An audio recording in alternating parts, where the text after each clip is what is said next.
Sí, ok. Sí.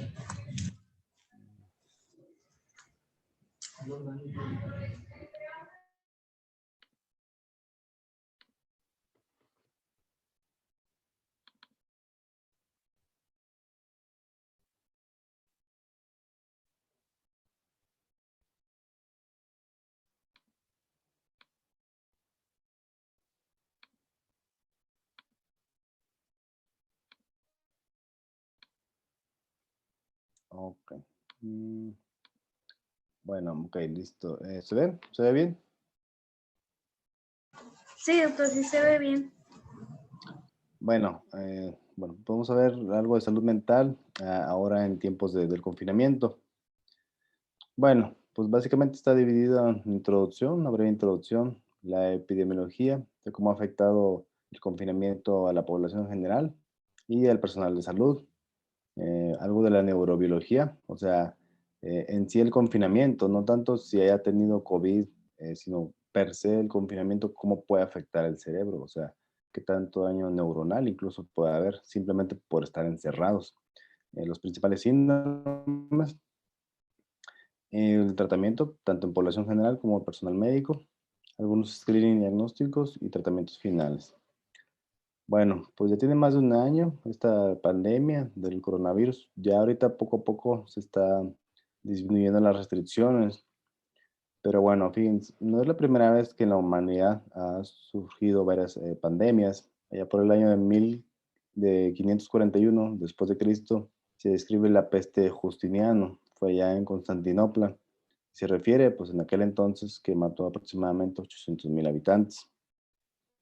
La peste negra o peste noire, que fue entre los años 1346 hasta 1356, se refiere que ha sido de las que más ha afectado aproximadamente 50 millones de personas. Estamos hablando que fueron casi dos terceras partes de la Europa de ese tiempo. Era una infección por bacterias, era Yersinia pestis, y los vectores eran las ratas.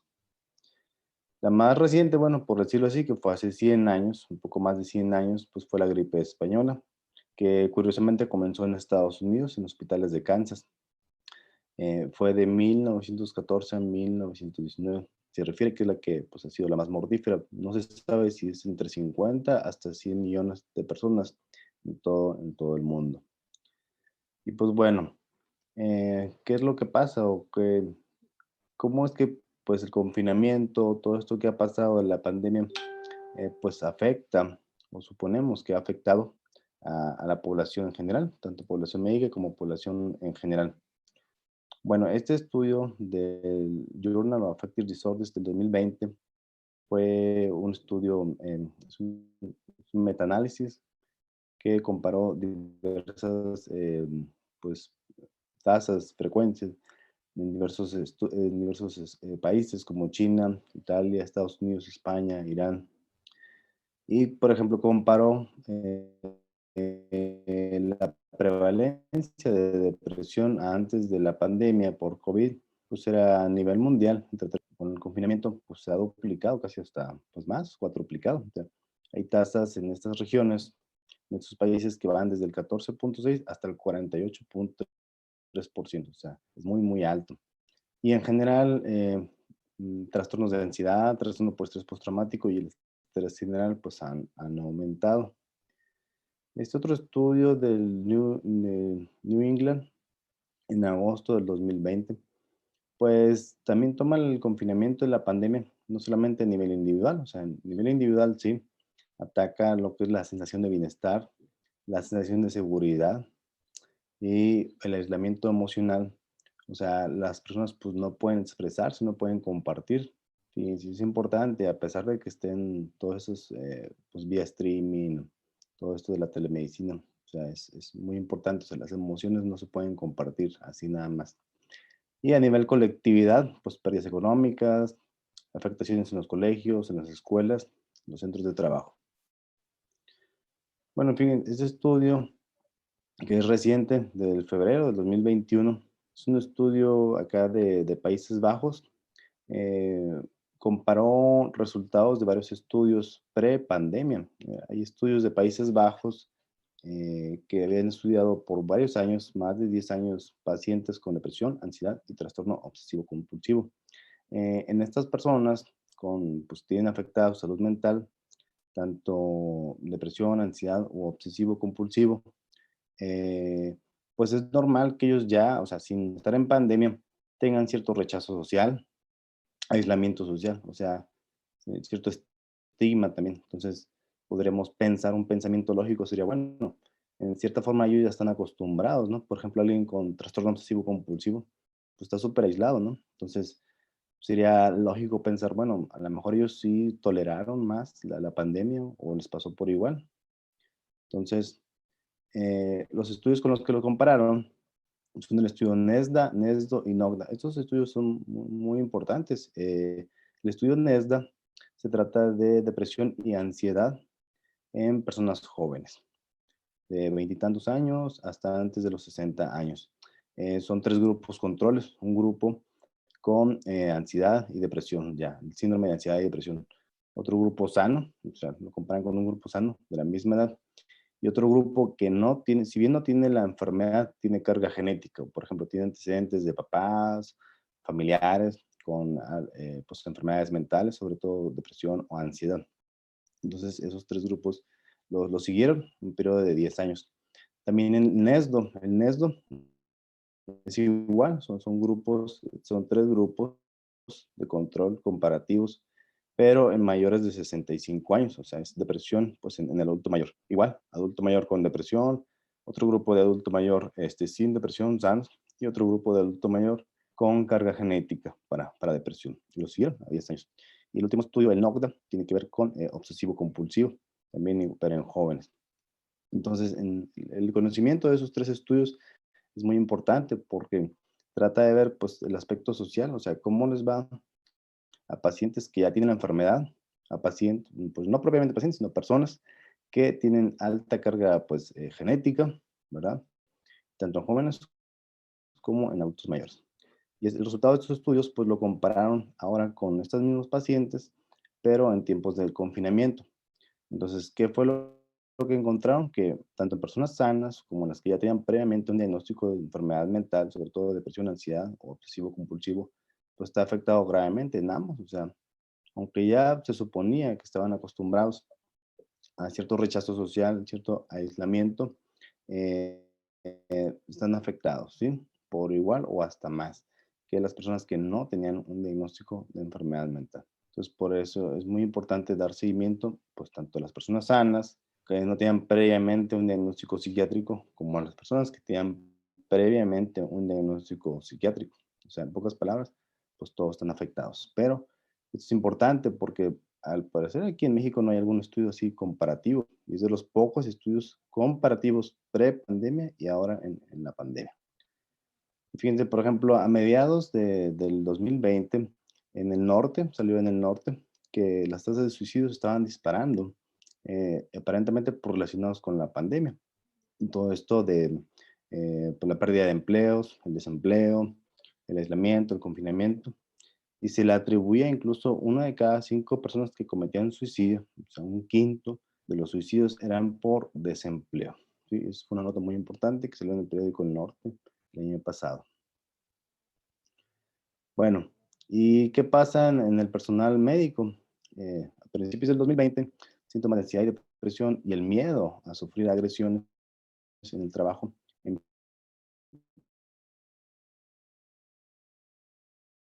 empeoraron en México. Acuérdense que todo comenzó en Wuhan. Entonces, si las personas pues agredieran al personal médico. Incluso eso también pasó aquí. Si no recuerdan, o pues, a lo mejor ya no se menciona mucho, pero hospitales, por ejemplo, acá en Sabinas, destruyeron el servicio de urgencia, o sea, en varios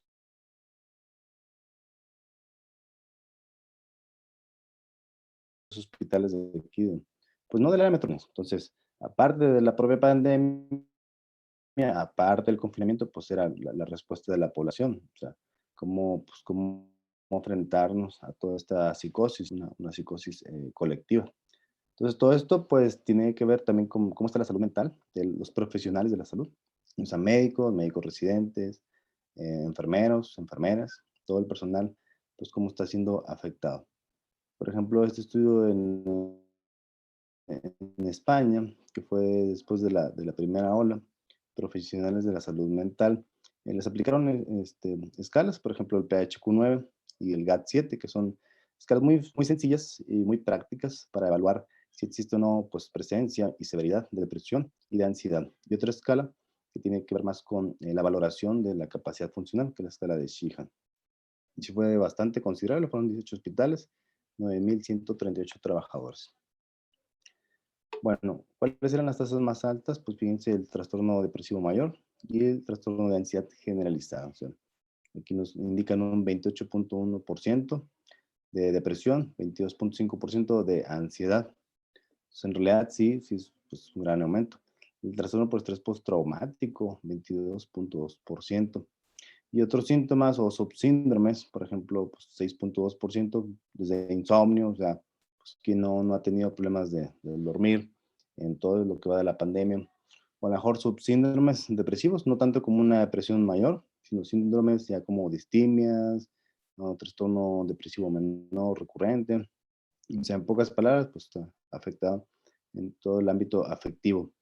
Y que tanto de la discapacidad, la escala de Sheehan evalúa tanto la funcionalidad que tanto el paciente percibe el apoyo familiar en el trabajo, ¿verdad? O sea, que tanto se siente seguro en su persona para realizar actividades. Pues hasta un 14.5%, vaya, un 15% de los profesionales de la salud tenían una discapacidad grave, o sea, no se sentían bien en el trabajo, no se sentían bien, no sentían ese apoyo, incluso pues poder faltar a su trabajo. Es muy importante. Entonces, fíjense, otros estudios pues también igual han reportado, esto es muy grande, 33,000 personas de médicos. Ansiedad igual, también 23.2%, depresión 22%, y trastornos del sueño, principalmente insomnio, hasta 39%. Entonces, en pocas palabras, pues está muy afectada. Si lo pusiéramos así, de todos los estudios que acabamos de ver, comparativos, sobre todo pre y post pandemia, o ahora en la pandemia, o sea, antes de la pandemia, la prevalencia en general, pues era de 7.5% de depresión. O sea, esa es la prevalencia en general. Y siempre los trastornos de ansiedad, pues es mayor, un 15%, por ahí más o menos, 15-19%, antes de la pandemia. Ahora en pandemia, pues la depresión y la ansiedad casi están del vuelo. Recibimos 23, 22%, casi 24%. Trastornos del sueño, pues casi hasta la mitad, o sea, 39%, digamos ya un 40%. Se hace que pues la salud mental sí está gravemente afectada. Y bueno, ¿qué podríamos pensar? O sea, epidemiológicamente vemos que sí, pues toda la salud mental está afectada, hasta tener trastornos por estrés postraumático.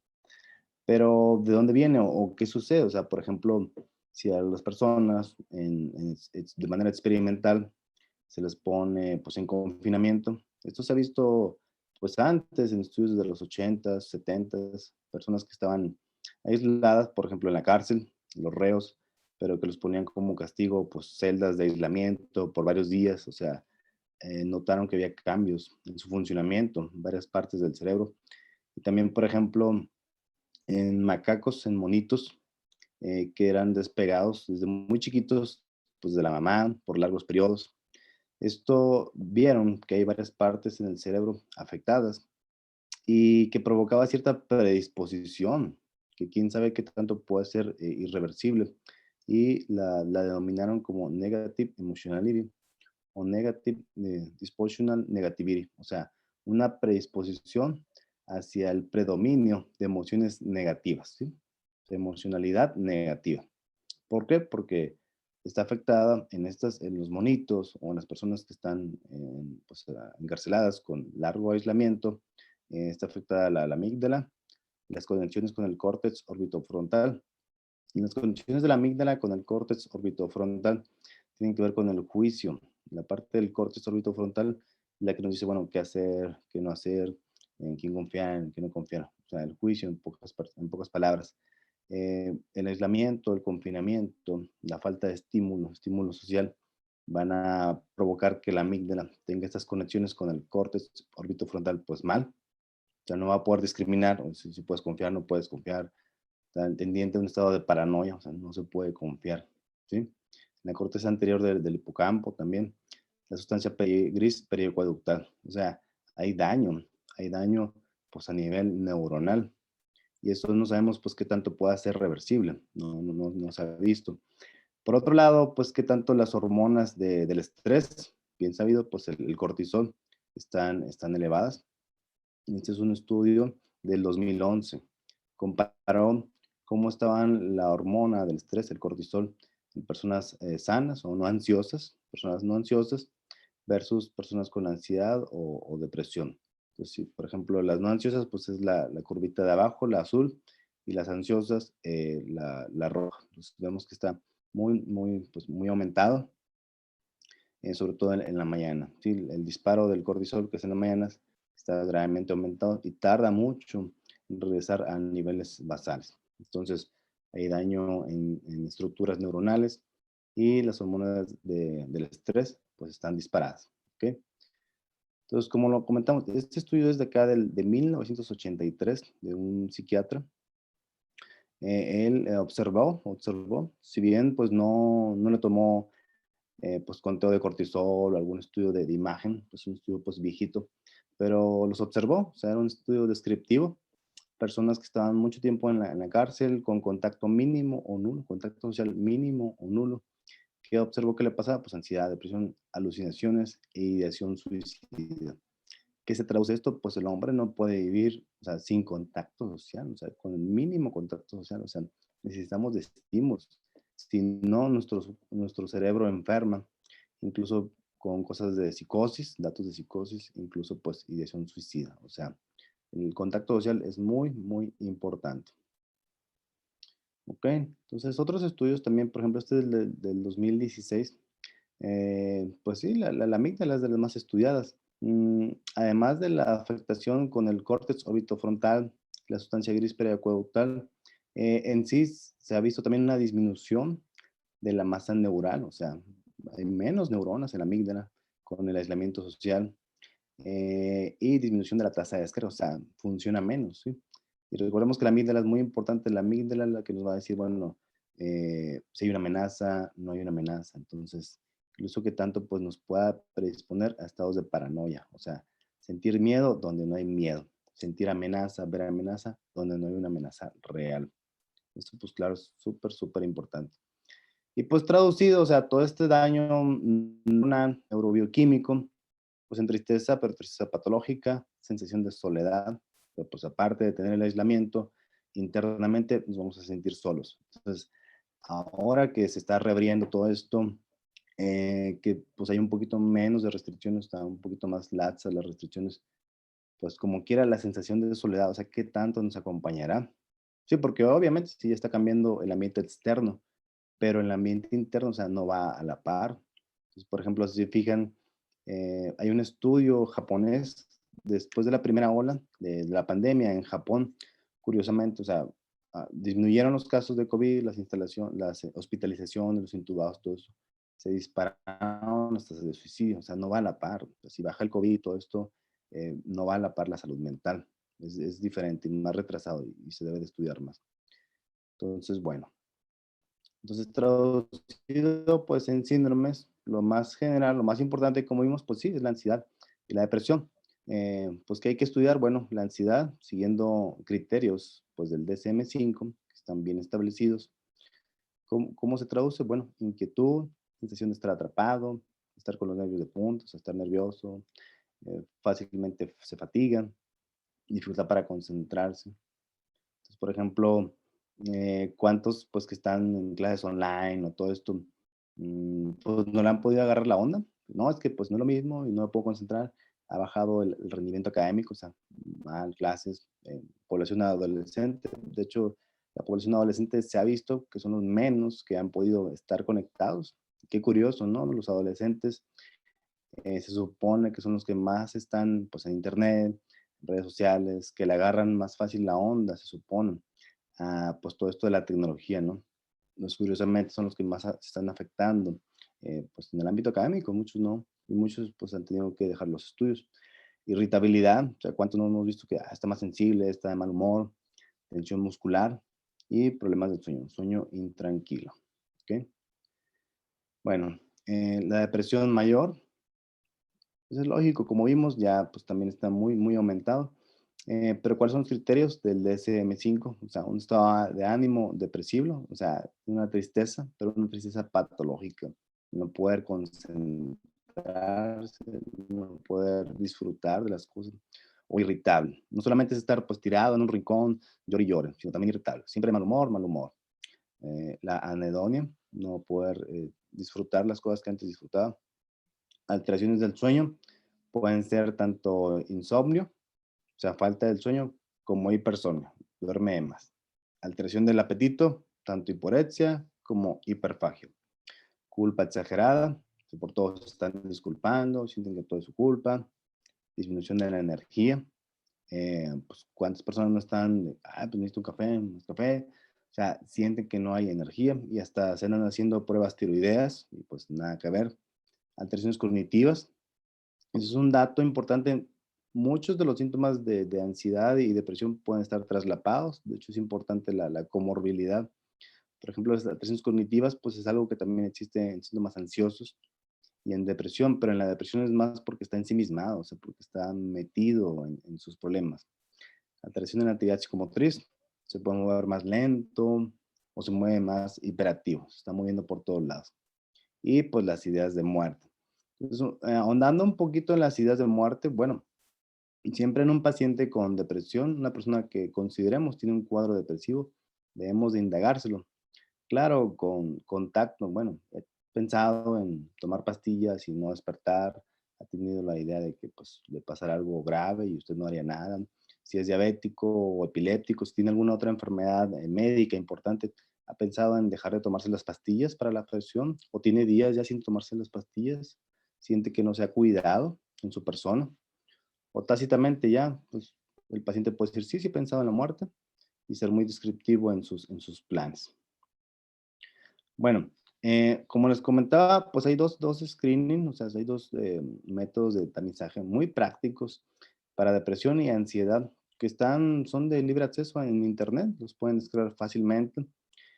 Una es que nos ayudan a detectar si hay o no hay depresión o ansiedad y aparte nos dan un puntaje. En base a ese puntaje podemos actuar. O sea, es una depresión leve, moderada o grave, o incluso pues es ya un riesgo que debe ser canalizado de manera inmediata pues a psiquiatría, porque a lo mejor tiene un riesgo de suicidio.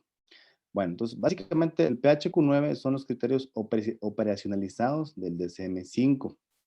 ¿Ok? Entonces, por ejemplo, aquí y se califica en una escala tipo Likert. Por ejemplo, preguntarle a anedonia, ¿ha tenido poco interés o placer en hacer las cosas? En un día, varios días, más de la mitad de los días o casi todos los días. Sentido decaído, deprimido o sin esperanza, varios días, más de la mitad de los días, casi todos los días. O sea, pues son prácticamente todos los criterios del DSM-5. Y hasta el último, pues las ideas de muerte. Bueno, y en base al puntaje, si tiene un puntaje de 0 a 4, pues prácticamente descartamos depresión. Leve, pues de 5 a 9. Un puntaje de 5 a 9 es una depresión leve. Ustedes prácticamente pueden iniciar el tratamiento. No se requiere una interconsulta al psiquiatra. En una depresión de 10 a 14 puntos, una depresión moderada, ustedes le inician el tratamiento. Ahí hay consideración, bueno, consideran que debe ser revisado por el psiquiatra. Si es una depresión ya de 15 a 19 puntos, iniciar el tratamiento, pero ya programar la interconsulta, no como una urgencia, sino, bueno, le voy a iniciar cualquier medicamento que ustedes consideren, ahorita vamos a ver cuáles son los importantes, pero además lo voy a mandar con el psiquiatra, ¿ok? Y bueno, un puntaje de 20, mayor de 20, pues prácticamente es una urgencia, estamos hablando que tiene ya riesgo de suicidio, tiene ideas de muerte pues muy fuertes, muy intensas, y prácticamente pues podemos iniciar el tratamiento, pero tiene que ir de urgencia a consulta con psiquiatría. Básicamente pues sería cuando las personas se empastillan, pues o se cortaron la muñeca, o sea, vaya, ya un intento de suicidio o tiene ideas suicidas muy, muy intensas, ya tiene un plan. Para la ansiedad, pues es el GAT-7. Y el GAT-7, pues igual, son los criterios del DSM-5, el sentido con los nervios de punta, no ha sido capaz de parar o controlar la preocupación, se ha preocupado demasiado por motivos diferentes, ha tenido dificultad para relajarse. Y entonces también nos da un puntaje. Igual, de hecho, casi es prácticamente como la de depresión. Probable, poco probable o prácticamente nulo, pues de 0 a 4. De 5 a 9 es una trastorno de ansiedad generalizada leve. Iniciar tratamiento, un ansiolítico de lo más frecuente, moderado, de 10 a 14. Y ya de moderada a grave, francamente grave, pues más de 15. Y se debe de enviar al psiquiatra. Bueno, fíjense, voy a hablar un poquito, aquí se adelantó. Esperen, voy a pasarles la otra.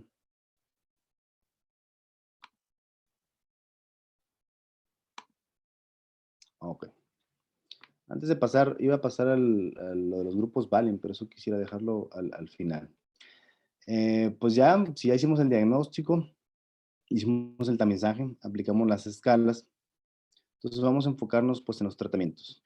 Pues vamos a tratar de enfocarnos en tratamientos que pues podamos tener tanto en el IMSS, pero bueno, también hay que revisar los tratamientos pues disponibles, o sea, todos los ISRs. La evolución de los antidepresivos pues, ha evolucionado desde los 50, 60, 70. Todavía, por ejemplo, en el IMSS pues, tenemos imipramina, amitriptilina. Estos, los antidepresivos tricíclicos, pues prácticamente ya no se usan tanto como antidepresivos o como ansiolíticos, sino más bien pues como hipnóticos, o sea, para inducir sueño. Eh, sí pueden funcionar como ansiolíticos, pero lo malo es que estos tienen efectos adversos, por ejemplo, ganancia de peso importante, aumento de la TEA, arritmias, algunos efectos cardiovasculares. Sí se pueden utilizar, no digo que no. Por ejemplo, en el IMSS contamos con imipramina y creo que en las UMFs también cuentan con imipramina, pero pues son de uso muy, digamos, muy restringido. Más frecuente, como veremos las guías, lo que más utilizan, lo que más recomiendan, pues son los ISRS. Los ISRS y también algunos duales. En el IMSS también contamos con duales, por ejemplo, la venlafaxina, es el más, pues el más frecuente que tenemos aquí. Y los ISRS que fueron de la década de los 80s, 90s, pues son fluoxetina, sertralina, paroxetina, fluvoxamina, citalopram y citalopram. En el IMSS, pues los que no contamos, pues son la fluvoxamina y el citalopram. Los demás sí los manejamos. Los duales con la venlafaxina, duloxetina. Ya luego vinieron la desvenlafaxina y hay otros como vortioxetina.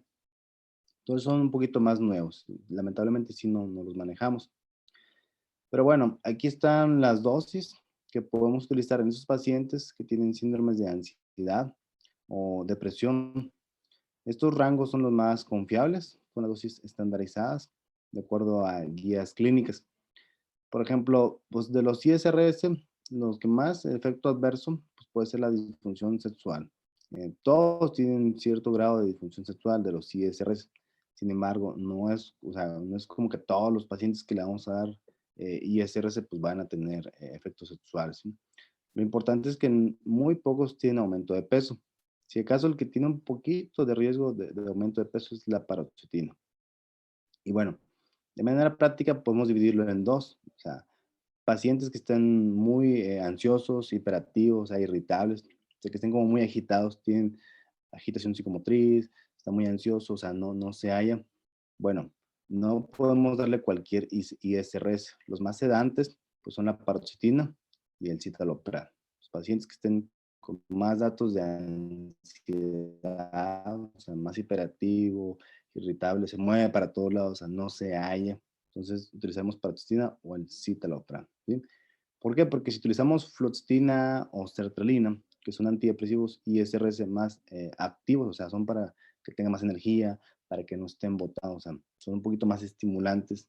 A este paciente que está muy ansioso, lo vamos a perjudicar más que ayudarlo. Se va a estar más ansioso, le puede desencadenar más crisis de ansiedad de rebote. Entonces, por ejemplo, diferente a si nos llega un paciente más embotado, depresivo, melancólico, se ha inhibido, no se puede concentrar, se mueve muy lento, o sea, no se puede concentrar, está muy bradilálico, o sea, con ideas de muerte. Es otro paciente, entonces ahí sí, fácilmente podemos ayudarlo con fluoxetina o con sertralina, a las dosis que aquí se muestran. Los efectos adversos un poquito más frecuentes pues son los gastrointestinales. Por ello, pues debemos de comenzar con dosis bajas, por ejemplo, la sertralina, fíjense, dosis de 25 miligramos, o sea, prácticamente empezar con la mitad en la mañana con desayuno y después de unos 4 días aumentarse a 50 miligramos. Vamos viendo la respuesta en otra semana, ¿ok? Entonces sí se van titulando. Bueno, los duales, como les comentaba, pues en el IMSS con el que más contamos es la venlafaxina, pero también está la desvenlafaxina, la duloxetina. Entonces, bueno, por ejemplo aquí pues en el IMSS la venlafaxina, su rango de dosis es muy amplio, de 75 miligramos hasta 150 miligramos. Lo importante en la venlafaxina, bueno, básicamente pacientes que sean pues cardiópatas, que tengan crisis hipertensivas descontroladas, tienen arritmias, o a lo mejor fueron sometidos a un cateterismo cardíaco, a esos no. O sea, pacientes cardiópatas, la venlafaxina no es muy adecuada, ¿sí? Lejos de ahí, se puede utilizar incluso en pacientes renales a dosis normales, o sea, 5 miligramos. La venlafaxina tiene vida media menor a 11 horas, o sea, entonces, por ejemplo, en un renal, pues no se acumula, no tiene vida media larga, diferente a la fluoxetina, que sí tiene vida media hasta mayor a un día. Entonces, por ejemplo, la venlafaxina sí en un renal sí se puede dar, ¿ok? Prácticamente ninguno de estos provoca aumento de peso, es importante. Y diferente, por ejemplo, la desvenlafaxina, pues es de los pocos antidepresivos que no provoca alteraciones sexuales, ¿no? Prácticamente es la desvenlafaxina y la anfebutomona o bupropión. O sea, es el mismo nombre, anfebutomona, bupropión. Y la desvenlafaxina, estos incluso se dan cuando hay alguna disfunción sexual, por ejemplo, en pacientes que se les da ISRS, fluoxetina, sertralina, y pues les acabó la libido, o sea, no hay este apetito sexual, tienen la libido muy apagada, incluso hasta luego se les quita el antidepresivo, pero sigue el efecto sexual. Está indicado estos, el bupropión y la desvenlafaxina. Y la desvenlafaxina, pues también lo importante, lo bueno es que se puede dar en pacientes, por ejemplo, polimedicados, por ejemplo, adulto mayor, un paciente oncológico, o sea, no tiene tanta interacción con el citocromo P450. Entonces, tiene muy buenas, pues buenas referencias la desvenlafaxina. Y el rango de dosis es muy estrecho, o sea, prácticamente 50 miligramos, o sea, máximo son 100 miligramos, pero la mayoría de los pacientes responden con 50 miligramos. No necesita titularse, o sea, en esos 50 miligramos puede estar los 6 meses prácticamente y luego lo podemos destetar así, quitándoselo de manera súbita, o sea, no tiene efecto de rebote, abstinencia. Es pues muy bueno. Bueno, y también, por ejemplo, por los ansiolíticos, todo el grupo de ansiolíticos, alprazolam, lorazepam, diazepam, clonazepam. Estos únicamente pues, van a estar indicados, por ejemplo, cuando el paciente está en crisis, digamos. Llega el paciente a urgencias, dice que se quiere morir, está muy agitado, muy ansioso, incluso hasta agresivo. Pues trataremos de utilizar los de vida media corta, que son más rápidos, por ejemplo, alprazolam, lorazepam, que eso sí contamos aquí en el IMSS con todos esos medicamentos. Entonces, por ejemplo, un paciente que llegue a urgencias así y acelerado, doctor, siento que se me sale el corazón, hazme un electro, hicieron un electro, es un paciente joven, sin comorbilidades, de lo normal, le toman la TA, pues a lo mejor está un poquito aumentada, pero más bien por el estado ansioso. Alprazolam, 2 miligramos, en dosis única, esa puede ser, pues, puede ser una indicación. O lorazepam de 1 miligramo. No se recomienda mucho utilizar diazepam o clonazepam. ¿Por qué? Porque luego, por ejemplo, pues puede tardar en hacer efecto y cuando le hace efecto, pues está todo dormido. O sea, se retarda y luego tarda en el efecto por residual, está todo dormido. ¿Ok? Entonces, básicamente, pues conozcan bien ahí los ISRS, o sea, los principales, familiarizarse con los duales, los ansiolíticos.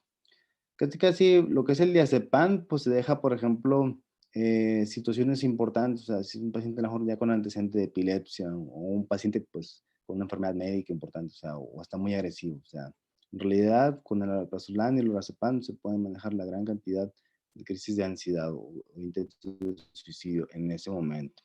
Y claro, pues referirlo al psiquiatra porque son urgencias.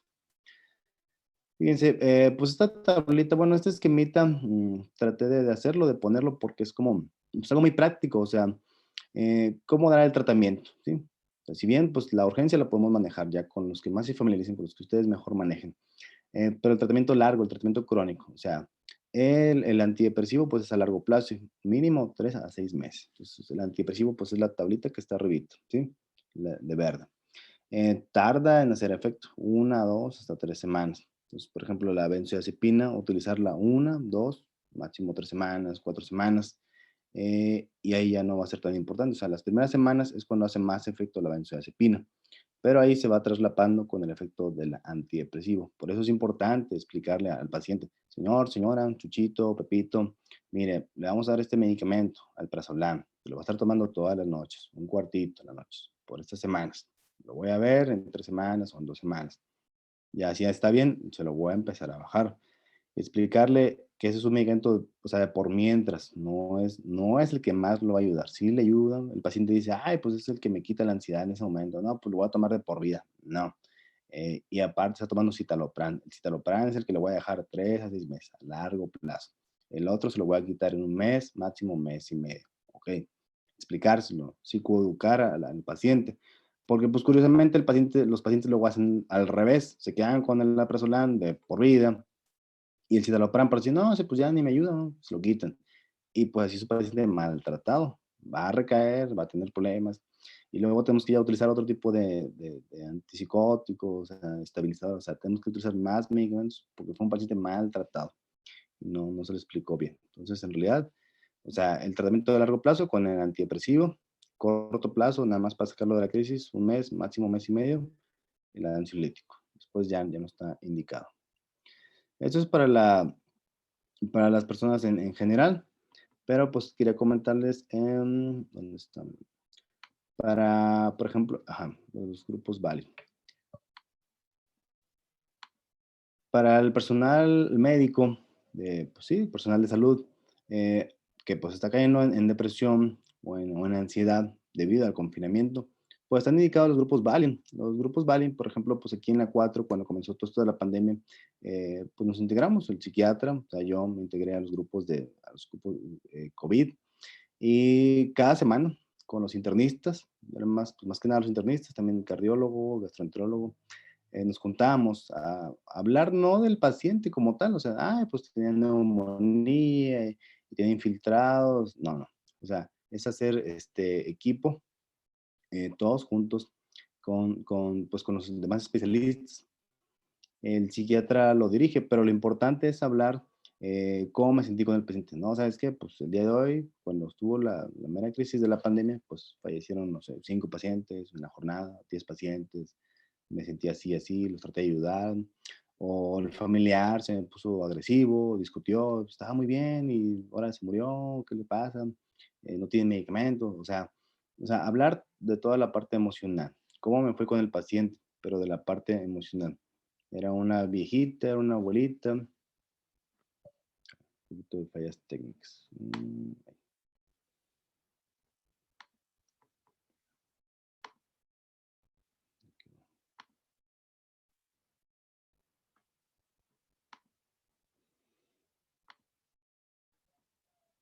Ok.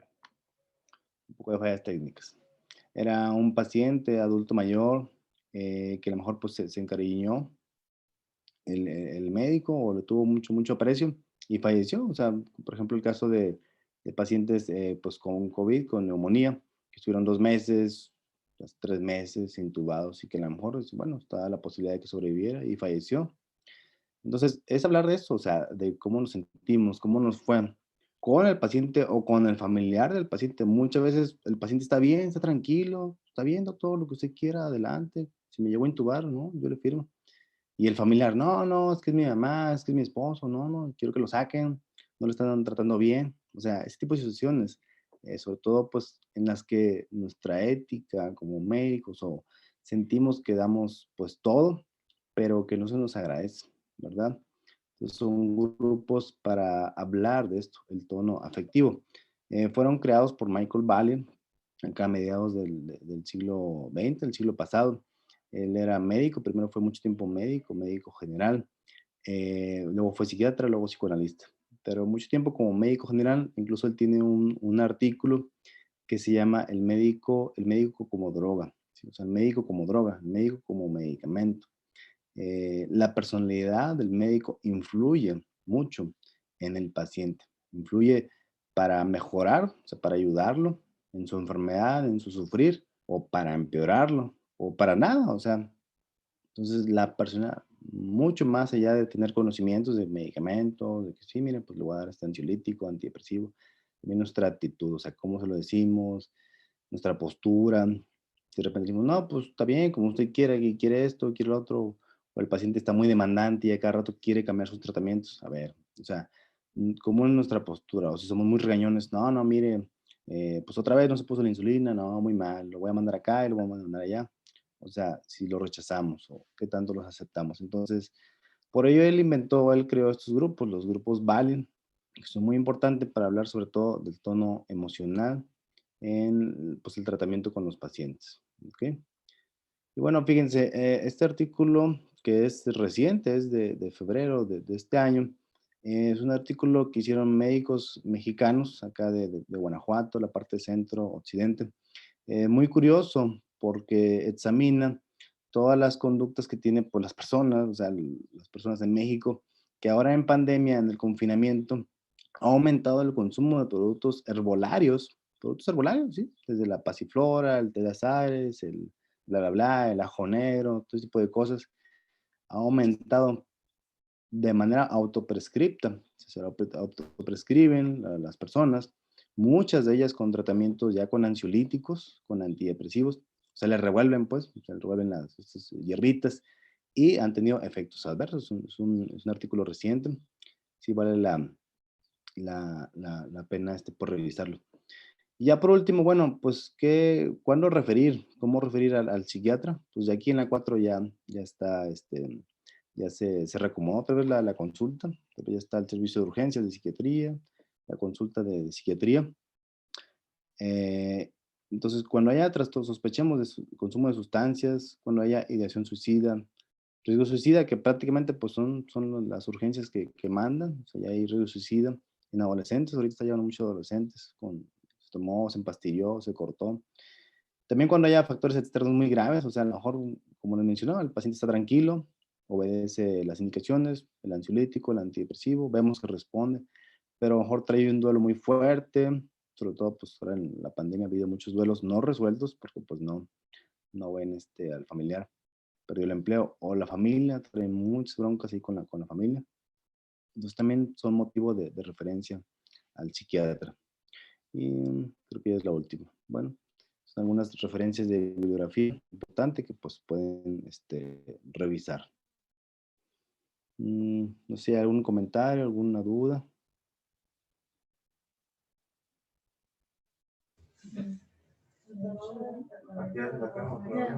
Todo bien, doctor. No hay dudas. Dijo que ansiolítico como 1 a 3 semanas, pero la cámara para la clase. Sí, el ansiolítico nada más 3 semanas, un mes, o sea, periodos breves.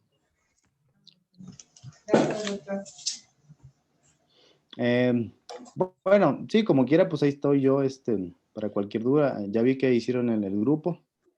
Entonces, ¿cómo cuántos son? ¿Como 20 o cuántos son? 17, Ah, doctor. no son tantos. En la consulta, en las tardes, me toca rotar. Rotan cada mes, ¿verdad? Cada 2. Ah, ok. Sí, cada mes. Cada mes. Bueno, sí, está bien. Por ejemplo, ya los demás temas, ¿ustedes se los van a repartir o cuál es el plan? Tenemos un temario, doctor. Está el temario que Ah, le bueno. mandé, doctor. No sé si quiera usted agregar más temas, modificarlos. Sí estaba viendo. Entonces, la siguiente, bueno, pues ansiedad, depresión, estados afectivos, alimentación, bipolares, estrés postraumático, esquizofrenia. Mm, Bueno, fíjate, sí estaba viéndolo. Si acaso creo que no viene lo de drogas, pues, consumo de sustancias. Por ejemplo, eso de trastornos del aprendizaje o trastornos de habilidades motoras. Es que eso en realidad es como que muy, muy poco frecuente. A lo mejor eso lo podremos cambiar por lo de drogas, de abuso de sustancias, Ah, bueno, que pues está bien. es más frecuente. Igual ahorita lo mandaría por ahí por WhatsApp, ¿no? Por cuál se sustituiría por el de drogas. Y pues lo voy a ir checando para ver cuál meter a otros que a lo mejor sean un poquito más frecuentes. Bueno, entonces nos estaremos viendo pues a esta hora, los viernes, a las 10 de la mañana. Perfecto. Muchas gracias. Bueno, cuídense mucho, buen día, que estén bien. Gracias. Gracias igualmente.